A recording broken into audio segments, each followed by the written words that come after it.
Hello అందరికీ. ఇప్పుడు నేను ఇంకో విషయం షేర్ చేసుకుంటా. మీలో ఎంతమంది కరెక్ట్ అంటారో కామెంట్ చేయండి. అండ్ మనకు కామెంట్ చేసేవాళ్ళు కూడా ఎవ్వరు ఉండరులేండి. అది వేరే విషయం.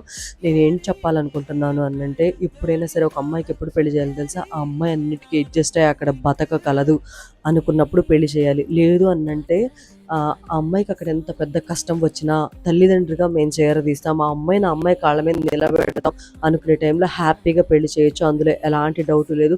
అందరి లైఫ్ కష్టాల్లో ఉంటదని నేను చెప్పను. కొంతమంది లైఫ్ మాత్రమే కష్టాల పాలవుతది కదా! అలాంటప్పుడు తల్లిదండ్రి, సొసైటీ గురించి, వాళ్ళ గురించి, వీళ్ళ గురించి కాకుండా మీ పిల్లని మీరు తీసుకొని వచ్చి హ్యాపీగా తన కాళ్ళ మీద తను నిలబెట్టడానికి ఏదో ఒక రూపంలో ట్రై చేయండి. అంతేగాని నువ్వు అక్కడే ఉండాలి అలా మాట్లాడొద్దు. ఎందుకంటే చివరిలో ఒక్కొక్కసారి తన ప్రాణం తీసుకునే ఛాన్స్ కూడా ఉంటది. అలాంటి ఛాన్స్ పొరపాటున కూడా ఇవ్వద్దు. చాలామంది ఏంటంటే ఈ సొసైటీకి భయపడి, ఇంటి చుట్టుపక్క వాళ్ళకి భయపడి పిల్లల్ని అలా వదిలేసేస్తారనమాట. వాళ్ళేంటంటే ఇంక డిప్రెషన్‌లోకెళ్ళి చనిపోతారు. మీరేమంటారో